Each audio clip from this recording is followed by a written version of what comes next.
11.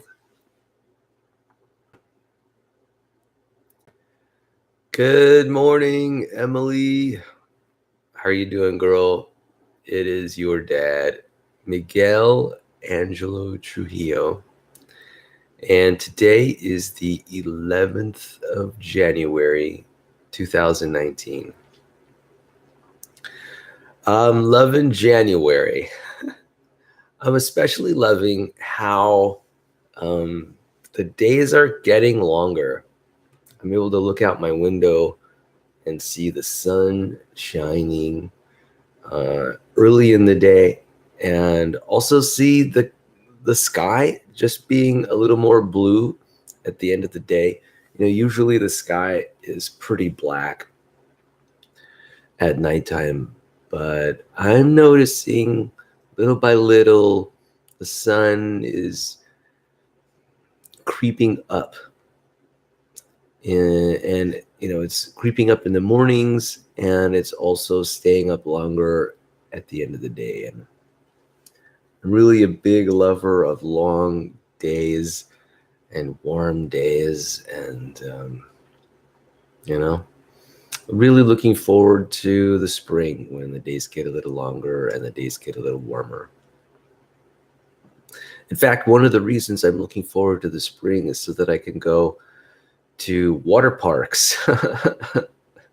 Yep, I have this idea that I'm going to go to water parks a lot this summer, and so I'm excited about that.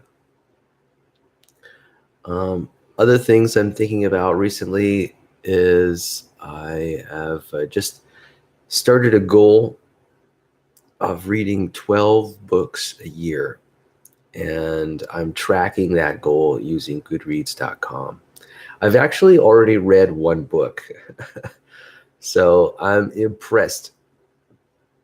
And instead of moving on to my second book, oddly enough, I think I'm going to read the first book again. So I'm not going to make immediate progress on my goal to read 12 books a year. I mean, I did already. I read one book. But you know what? I'm going to sacrifice some time so that I can read that book a second time. And the book I'm reading right now a second time I think it's called Attitudes of Gratitude. It's a book about gratitude. It's a relatively short book. It's got a lot of small chapters in it. I think it's got 60 chapters. And in fact, I am sending it to you as a gift. It's a book that you should receive at your place probably by tomorrow. And I'm just really blown away by this book. It is so good, so useful, so helpful. And I think gratitude is really an essential part of life, an essential part of living, an essential part of being alive. I think it's necessary. I've mentioned this before, I think.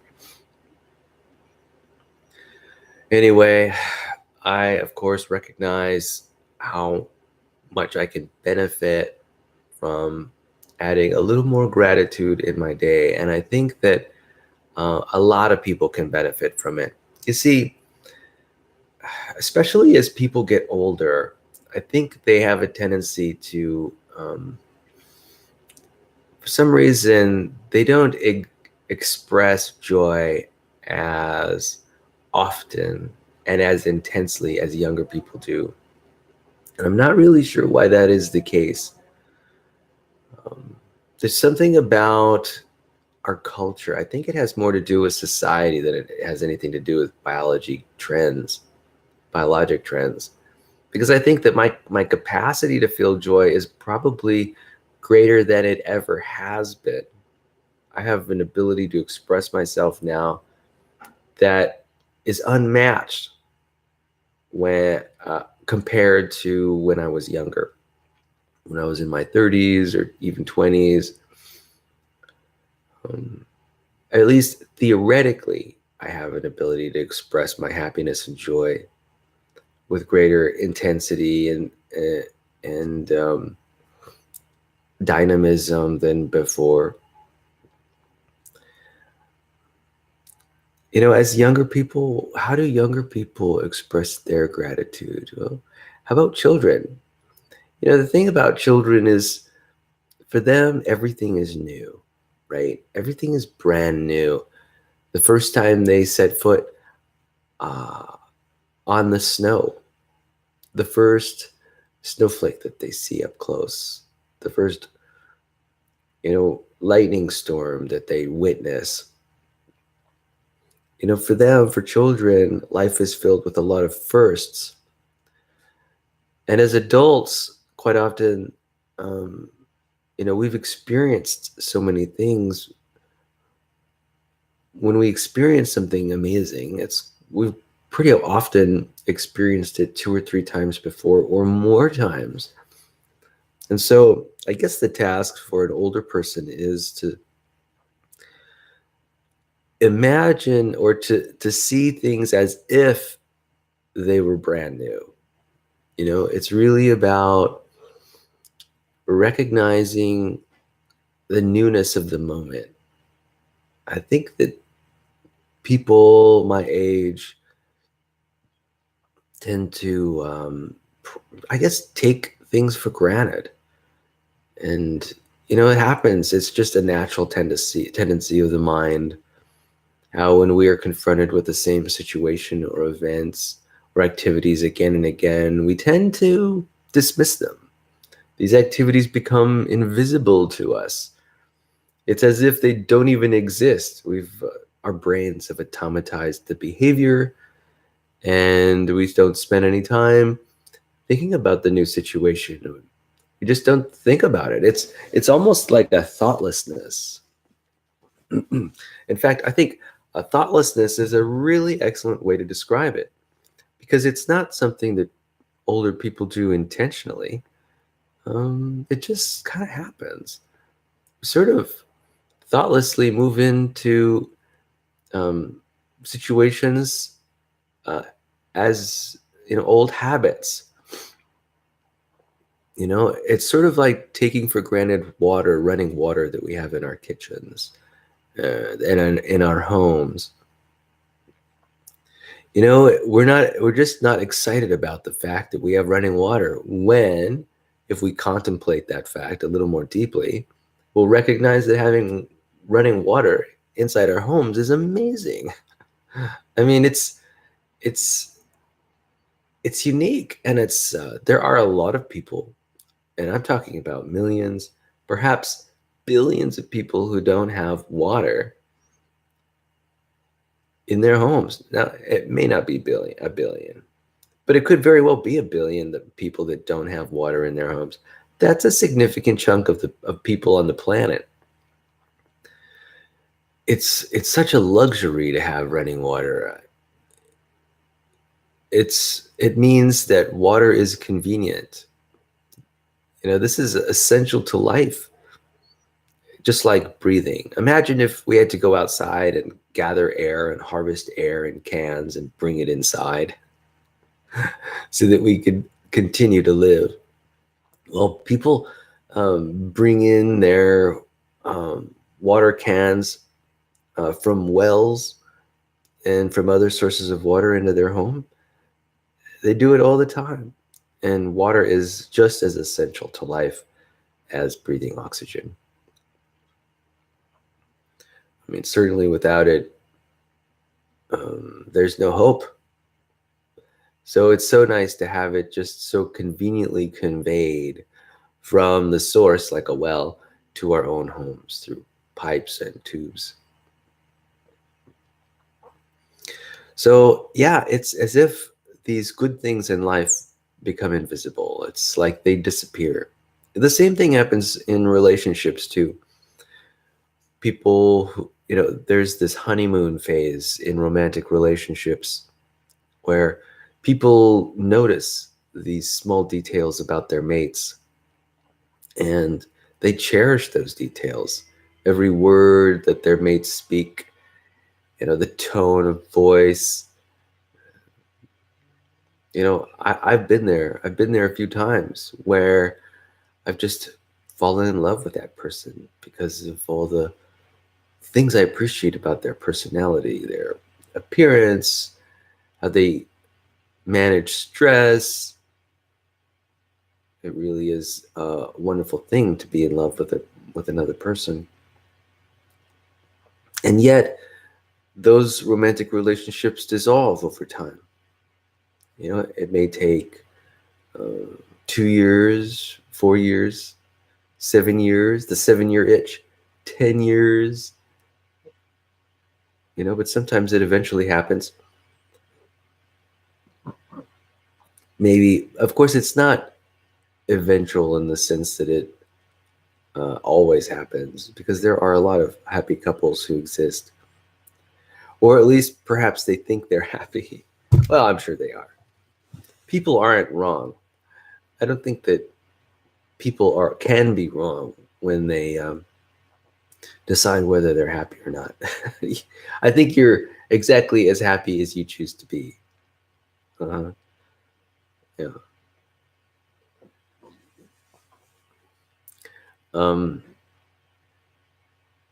So yeah, there's something about taking things for granted.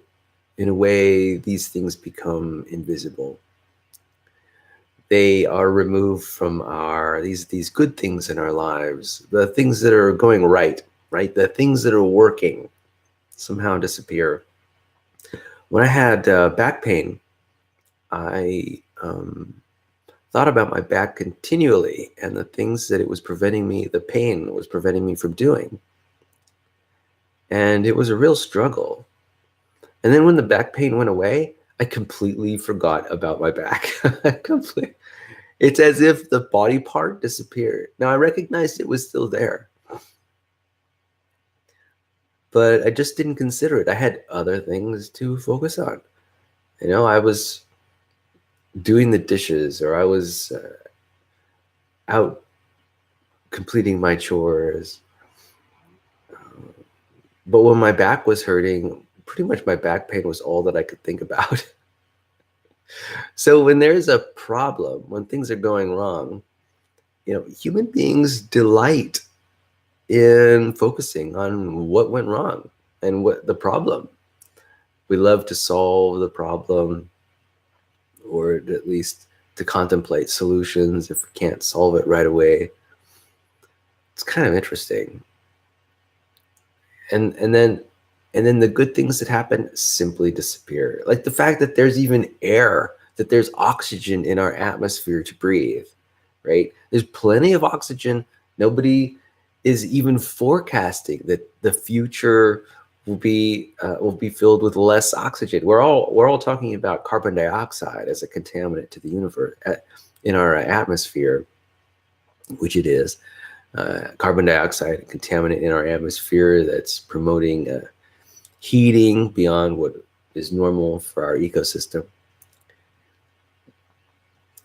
And but no one's talking about lack of oxygen, which is great.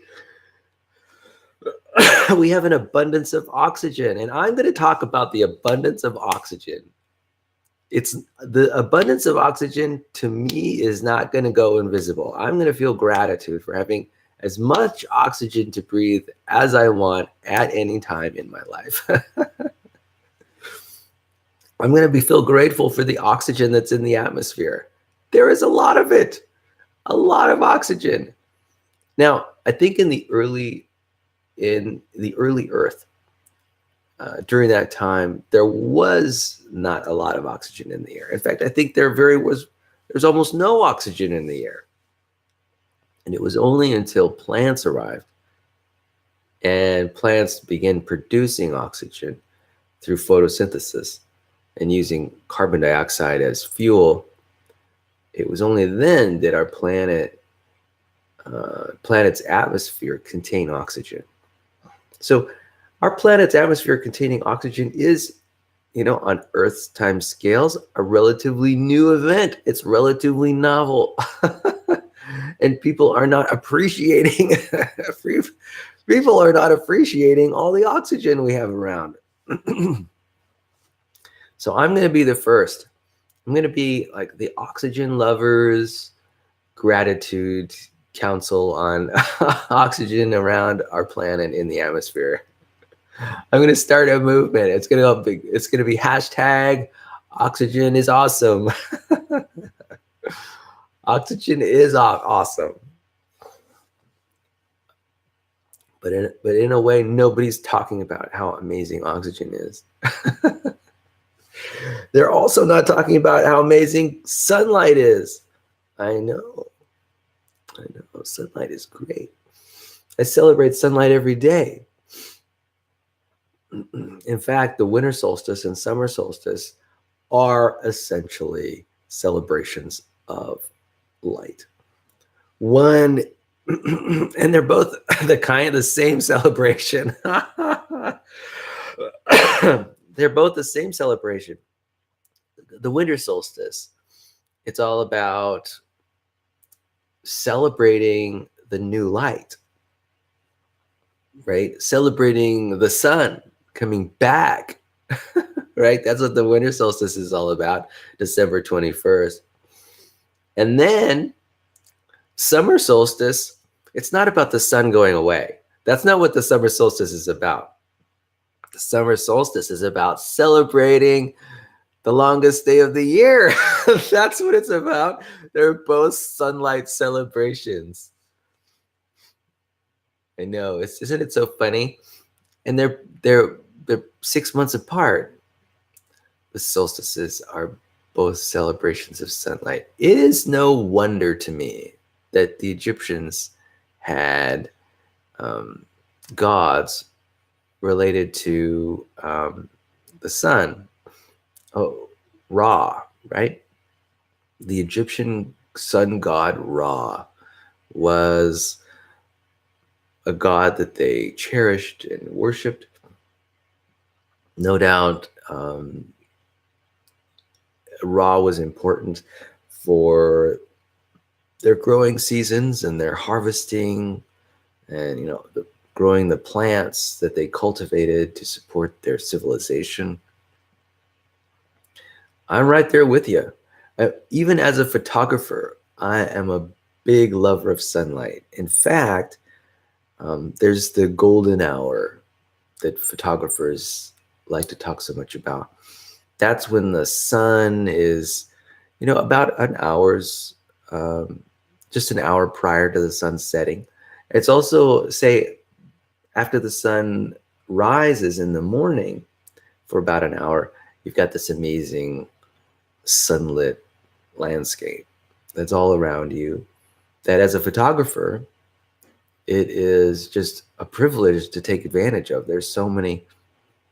That sunlight is just this beautiful amber color. It brings out these warm tones in people's skin, and the sun's rays are fairly diffuse at that time, and so the shadows are less harsh.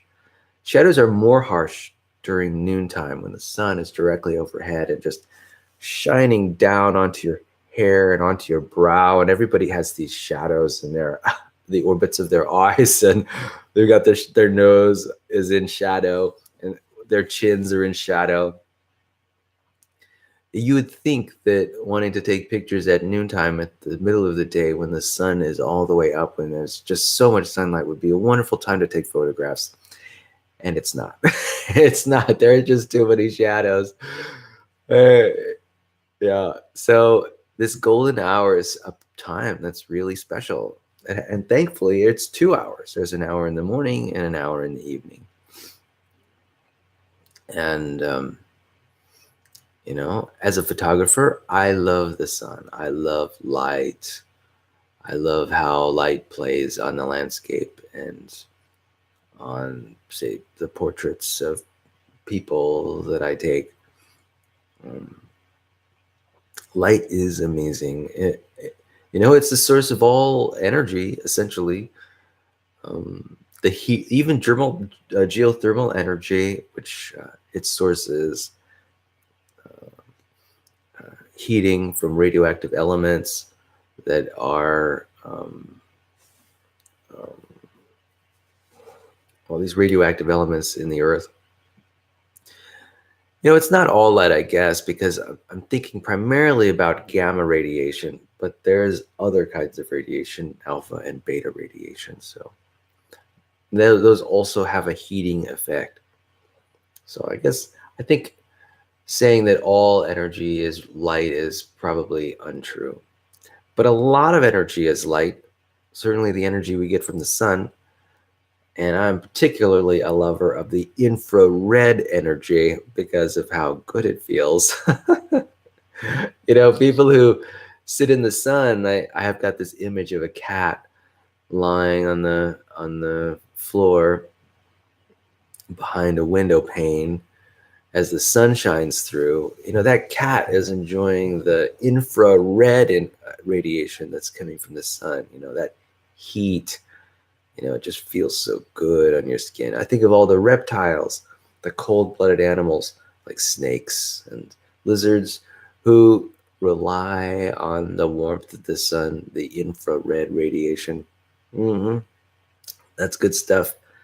I know.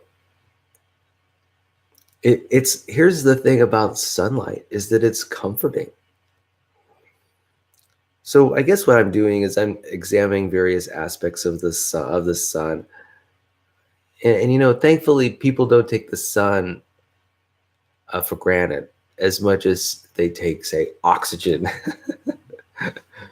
I think we all have an affinity for the sun and appreciate how the sunlight plays on the landscape that we see every day, how it plays in the sky around clouds, and it's wonderful. One thing that I think might also be taken for granted a little bit is the beauty of the earth that we live in. Now, I know that we don't necessarily always take it for granted. I know that it's one of the things that I contemplate the most when I consider nature, and that is, its beauty. It's unparalleled beauty. It's just simply amazing how the Earth's system has organized itself, how the rocks have organized themselves into layers. I get to wonder and be in awe of the stratigraphy of the ground and all the different strata of the earth. And, so there's the beauty of the land, there's the beauty of the sea.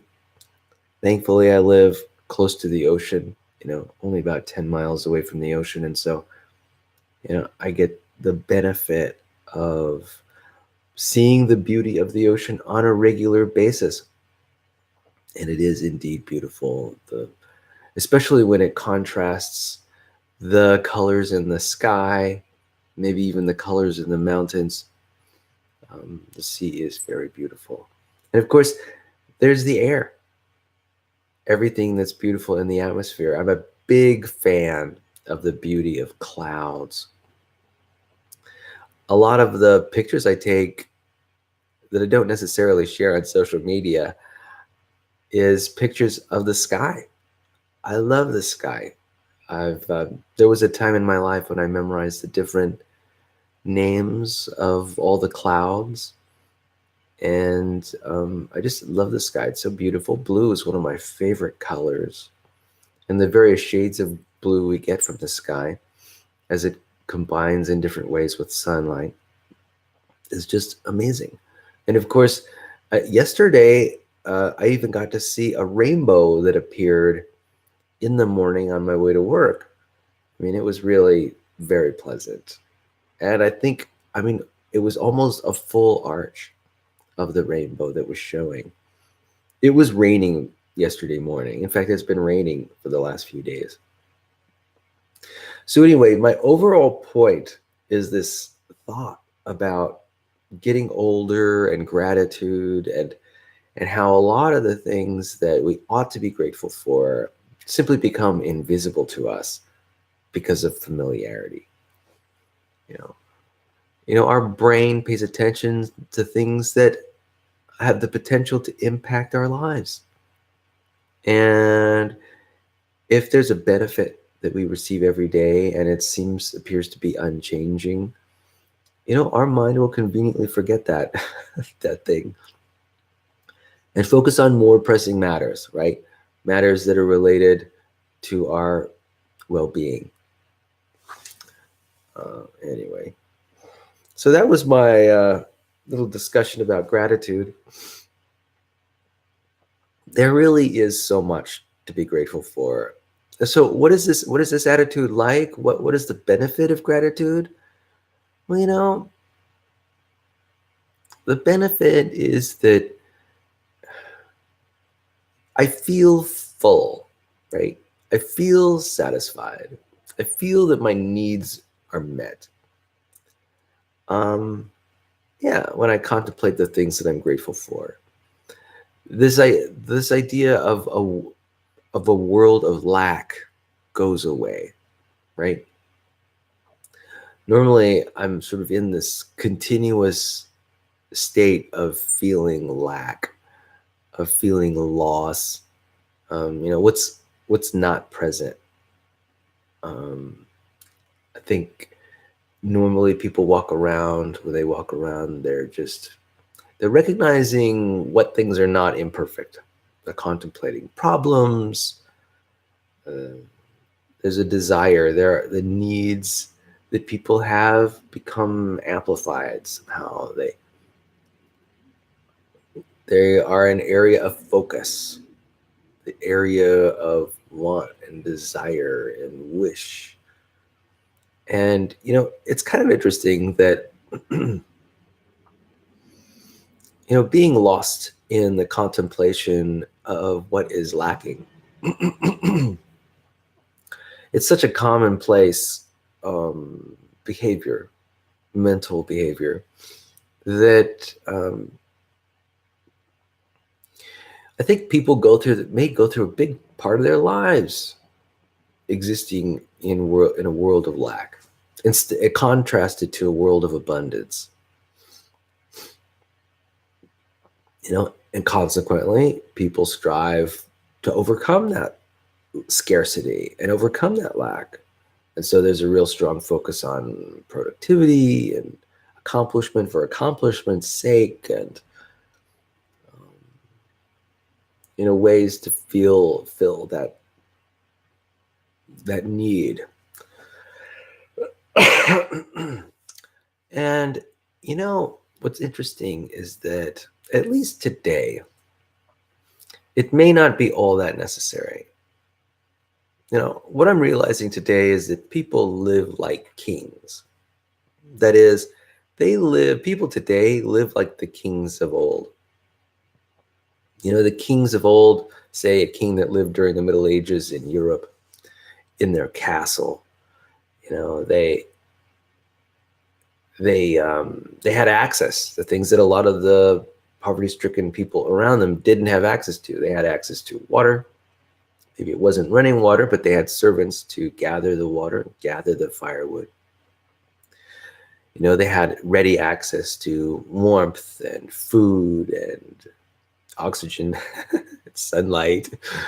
They had ready access to healthcare and entertainment, right? In fact, today, human beings are living better than the kings of old, the kings in the Middle Ages. I mean, we have more access to entertainment than kings ever did. We have more access to music than kings ever did. We have more access to knowledge than kings of the past ever did. More access to water, clean water, more access to clean food, more access to any food at all. We live incredibly privileged lives.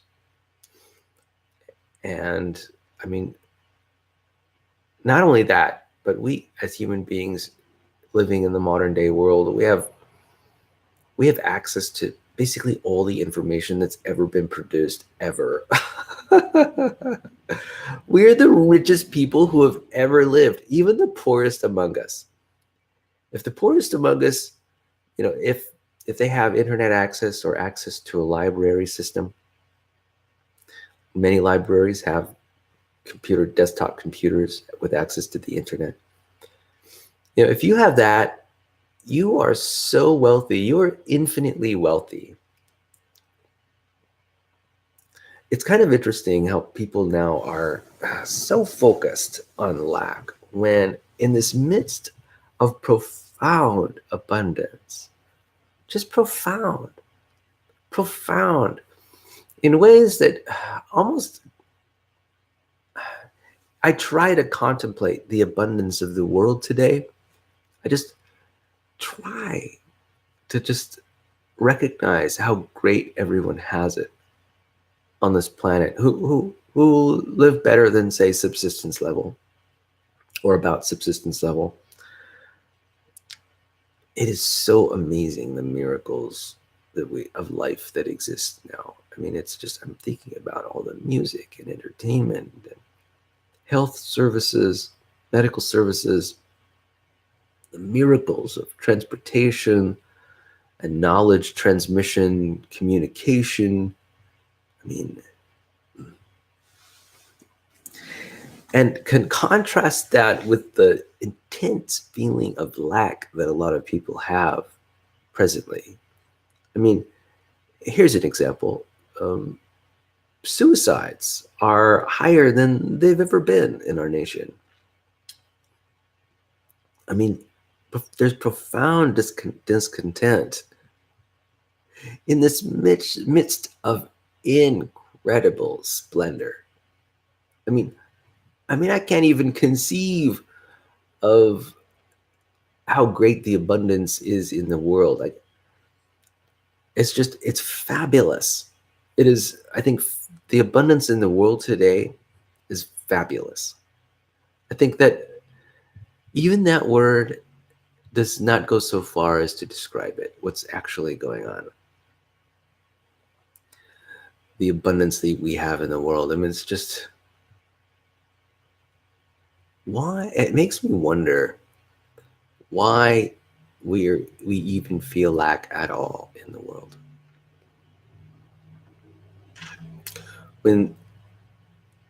Why do we even feel lack at all? I guess there are forces, social forces, that prompt people to imagine where lack might be. There are a lot of, like, the news might be an example. And what's kind of funny is that the news is growing more and more international in scope, because partly, all the problems, the question that is being asked by people, whether it's direct or indirect, I think it's mostly indirect, is what is the worst thing that's going on in the world right now? I want to know what it is. And there are always terrible things going on in the world continuously, certainly. And the worst thing that goes on in the world is, that situation bounces around the surface here and there.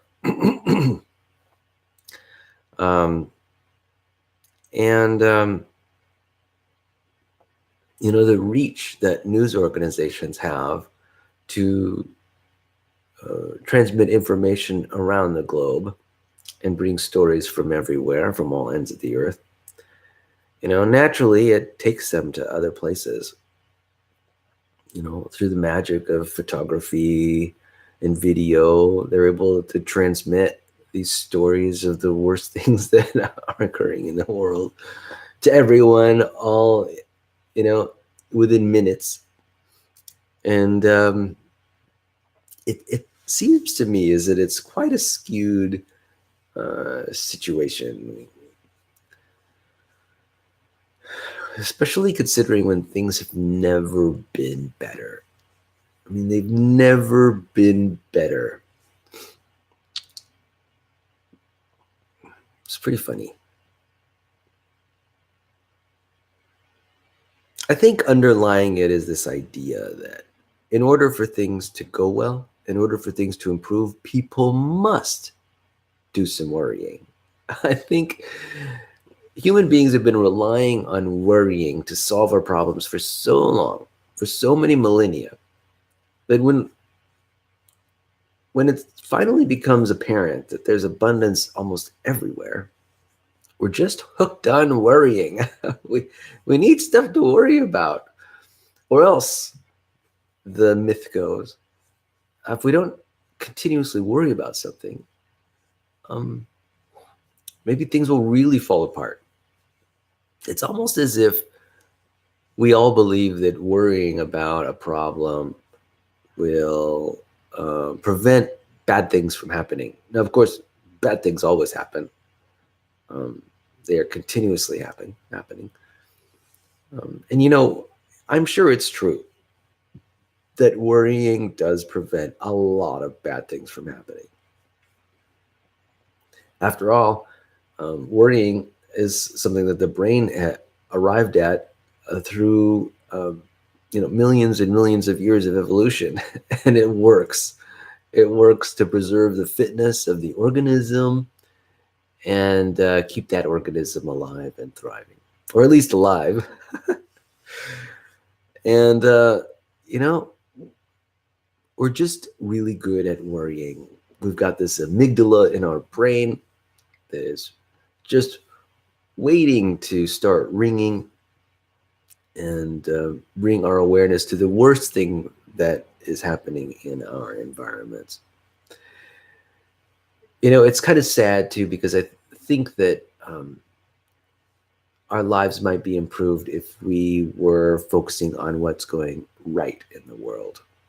Because, when something goes right in the world, if we can, for a moment, pay attention to it, recognize what has gone right, recognize how we are getting traction in that area of our life, then we can apply resources in that direction, our time, energy, motivation, to get more traction in that area. That's really what we need. We need to, there are certain areas in our lives which are troubling and are problems, but there are also areas that are going just fine. They're working, right? We're getting traction. We're making good progress. And it's important to pay attention to those areas where we are making progress, and then put a lot of attention in those areas. Often if we are just making progress in one area of life, that can dig us out of problem areas. All we need to do is find traction in one area, and we can gain an advantage in other areas. A good example is exercise. If we can gain some kind of traction in a progressive exercise routine, focusing on what's working in one's exercise routine, I think, is important. I know one thing that I've been getting some traction on lately is in my workout routine is running. And that's been upping my game a little bit. It's been helping my swimming. It's been helping my biking. I've been feeling more energetic overall. And, the same is true with other kinds of exercises. I know that squats for a lot of people, if you can master or at least get good at doing squats, it can improve the strength of every muscle in your body, nearly. The strength of your arms and the strength of your back. And, that can really up your ability to perform on a lot of different levels. Now, that's actually an area where I do need to put a little bit of more of attention. I have not personally been captivated by the squat. I wish I would. Maybe that's where I really need to put some focus and attention, is spending more time focusing on the squat in my weightlifting workouts. I do a kind of squat, but I actually don't make a lot of progress. I don't focus a lot of attention on the squat. Maybe I had to focus more attention. I do leg presses, and I have been focusing my attention on leg press. and that's been improving things in my lower body. Just squat is just not there for me yet. Maybe one of these days I'll make squat a more important part of my workout routine, but right now it's not that important. All right, so why don't we get to the question and answer period today? We'll move on from talking about gratitude to talking about other things. All right, so here's the question and answer period. This is, Emily, this is all about why I even do this, is so that you can get a sense of what I'm thinking about, what's on my mind, what my experiences have been. These are questions that I've are written down in a ebook that I have. It's got 1,000 questions in it, and I'm going to go through each and every one, giving you the answers to those questions as I see them in the moment. And for me, it's just sort of an entertaining way to sort of express myself to you, sort of share myself with you. And it's, essentially a group of questions that you may be curious, you might have asked at least in your mind at one time, but never really asked verbally or on the written page. And at least this will give you a chance to learn a little bit more about me and who I am. So question number 181. Who is the first person you tell when something good happens to you? I'll repeat that question. Who is the first person you tell when something good happens to you? Well, it kind of depends on what that thing is. Because, I have lots of friends and relatives, and, they all have different perspectives and interests. And, there's all kinds of good things that happen to me all the time. Who I tell might depend on, who would be interested, right? Who would care? Believe it or not, I'm guessing that my answer might be not actually a specific person, but it might just be Facebook. If something amazing happens and I want to communicate it to, say, 300 of my friends, I think my most reasonable answer would be just posting it on Facebook. I know, it's not an actual person. But the nice thing about Facebook is that you can tell all your friends. I mean, every single one of them. I mean, why limit yourself to telling only one person when something good happens? Why not tell all of them? And why not tell all of them at the same time, right? Or when they're willing to accept that news by logging into Facebook or some other social media platform. So I guess Facebook would be the answer. Now, the real answer, I know that question is searching for what person. Well, it depends. If something really nice happens, I might tell my mom about it. I might tell my brothers about it. I would certainly tell you about it, Emily. Absolutely. I tell you about all kinds of stuff that's going on with me. Who else would I tell? Well, I've got assorted friends. I don't necessarily want to call out their names, but, I have assorted friends, and, it sort of depends on the news, right? There's some people who will pick up, who I know will pick up on good things in certain areas, like good things related to my education or good things related to my work. It's different for different people. Okay, next question. Question number 182. Whom do you run to when something bad happens in your life? Well, the answer is the same, Facebook.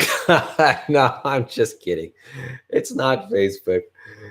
When something bad happens to me, well, I don't know. It depends on if I got a broken leg or something, I think I might tell Facebook first. I'm serious. serious about it. Or if I got burned or something or dislocated shoulder, maybe I would tell Facebook first. I don't know. I think if something bad happens, again, it depends on what went wrong. I actually have a sister who's a nurse, Barbriana Sofia Trujillo. My sister is a nurse, and if something bad happened to me physically, I'd probably give her a call and I'd ask her about what to do or not. you know, um, if something bad financially happened to me, I've got a brother who's also a financial advisor. I might just give him a call. So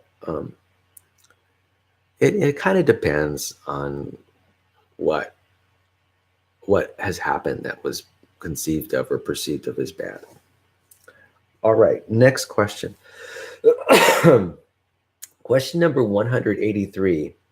In what circumstances do your motor skills short circuit your verbal skills and vice versa? What? I'll read that question again. In what circumstances do your motor skills short circuit your verbal skills and vice versa? Okay. So what I think the question is asking is when am I compelled to stop talking when I'm doing something physical? Well, I'll tell you, like when I'm working out and I'm running really fast, I can't talk anymore because I'm breathing so hard, right? So that's one example of workouts. What other things, what other physical things short circuit my ability to speak? Driving. Sometimes when I'm driving down the freeway, there are a lot of changes that are occurring in my surroundings, say cars in front of me or cars beside me. And I'll shut off the conversation I am having with the passenger just so that I can pay extra attention to the road. And so that's the second example of when my motor skills short circuit my verbal skills. Anytime things get pretty complex, I'll stop talking and I'll focus the full attention of my mind on what I'm doing from a motor skills perspective. But I think working out and driving are really two good examples of that. It's kind of interesting how that happens. When I'm swimming, I can't talk because my mouth is literally underwater most of the time. What else? When else do my motor skills override or short circuit my verbal skills? Well, when I'm eating, certainly, because I can't speak when I'm eating, I'm putting food in my mouth. So there's another example when I'm eating. If I had two mouths, my guess is that I could eat food and speak at the same time. That's if I had two mouths, but I don't have two mouths. I only have one, which I'm grateful for, by the way. I love my mouth. In fact, I may have mentioned this, but I'm going to get my braces off soon. In fact, my braces are coming off next Wednesday, and I can't wait. Today's Friday, so I've got Saturday, Sunday, Monday, Tuesday, and then Wednesday, the 5th day, is when I'll have my braces off. So I'm excited about that, and I'm excited about augmenting the health of my mouth and helping out its appearance. I can't wait to show off my smile when my braces come off. It's going to be so amazing. And I can't wait to eat my first apple. I know, I'm a big apple fan. And it's going to be wonderful. And not only that, but I'm going to be going nutso for nuts. Man, look, in fact, now it might be a really good time to contemplate what kind of nuts I'm going to start eating when I have my nuts. When I start be able to eat nuts, I might go for some, oh yeah, some peanuts. Some spicy peanuts sounds really good. Some Thai spiced, like green chili peanuts, or maybe some cashews. Oh yeah, or maybe some chocolate covered almonds. Oh yeah, now we're talking. The thing about nuts though is that they're really high in calories, and so I've got to watch um, how many nuts that I eat. I just can't go nuts over nuts. I've got to be very careful with my nut eating because they're such a high source of calories. But so I'm definitely looking forward to biting into some apples, maybe biting into some pears. Believe it or not, I've had this hankering for pears. I'd like to get my teeth around a nice Bosc pear. Not a Bartlett. I'm not really into Bartletts, but a nice Bosc pear would be nice. Oh, yeah. That sounds nice. Oh, and not only that, crunchy carrots. Oh, yeah. And definitely celery.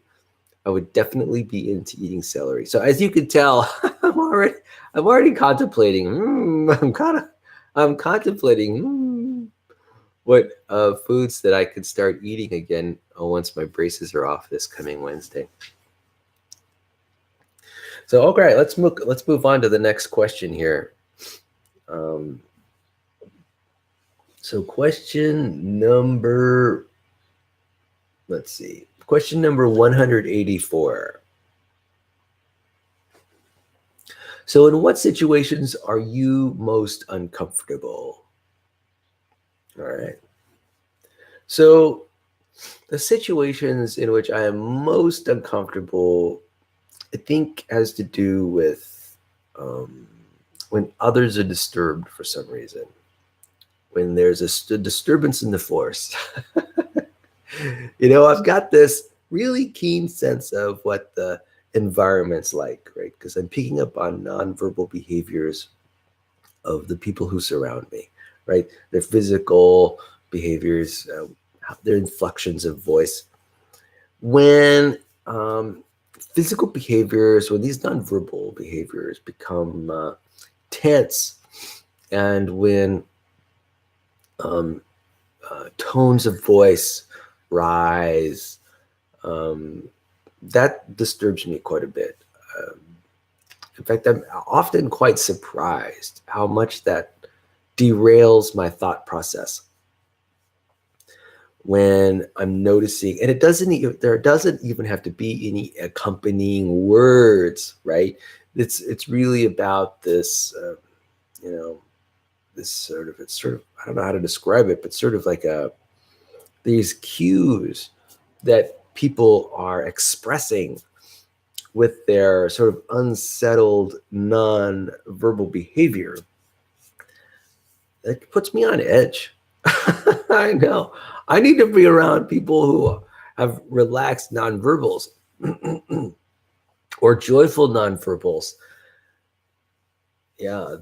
So it's basically those. Now, the funny thing is, notice how I keyed in on really what was essential to an uncomfortable situation. I think a lot of people would say, oh, well, job interviews or what other, being on a first date that's not going well, or, hey, there's the rocket. That's SpaceX's Iridium. I think that's what it is. I could be mistaken. It might be some other SpaceX launch, but it's going off right now. All right, fantastic. That's that rumble. I don't know if you hear it, but a rocket's going off. So, wow, I'm really glad that they got that one off. The weather's good. Oh, it's definitely a SpaceX rocket. I can feel it shaking the house, shaking the windows, man. Let that fire go. It's definitely earthquake-like, this whole experience. Yep. Fascinating. So yeah, I'm glad that rocket got off the ground. I think there's been some delays, some significant delays to that launch, and so it's kind of a relief when that happens. Like, oh yeah, oh, and it sounds like things are sounding pretty good. That's the way a healthy rocket sounds. So okay, what was I talking about? I was talking about situations where I'm uncomfortable, and I didn't mention any specific situations. I can be in the midst of an argument with another person. I can be in the midst of being judged by another person and not feel bad. And the opposite can be true. I can be in the midst of just a joyous day, but if someone around me has nonverbals, is transmitting nonverbal information, I get spooked. I get spooked. So it's really the situations that get me uncomfortable. It doesn't matter. It doesn't matter. It's all about the nonverbals. It's all about the inflection of voice. That is really what sets my teeth on edge, right? Okay, what's next? Question number 185. When are you the most at ease with yourself? Well, when am I the most at ease with myself? I don't know. I guess when I'm dancing. Yeah. And other times that I'm at ease with myself are when I'm in conversation with other people. Absolutely. When I'm part of a group, I think I think I'm at ease with myself. Oftentimes, maybe when I'm alone, I'm at ease with myself. When I'm just surfing the internet, or I'm let's see, when else am I at most at ease with myself?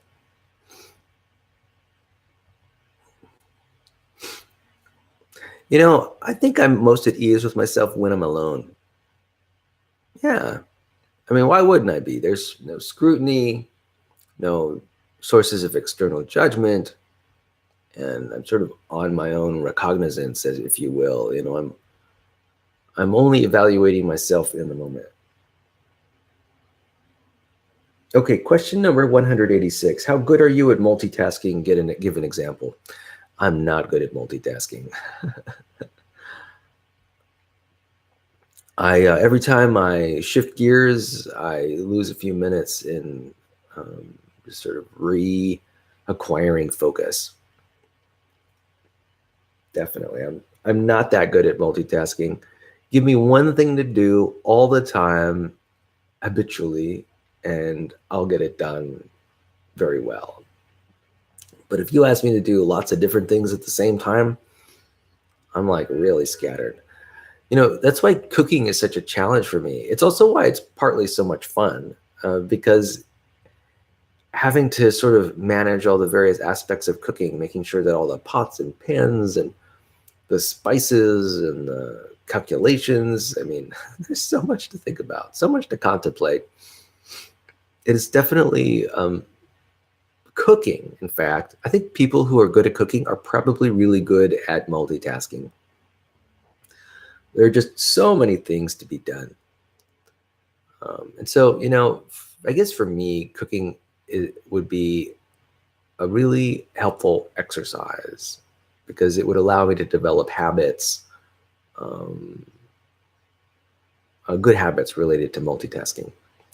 Well, anyway, I think I'm going to wrap this up.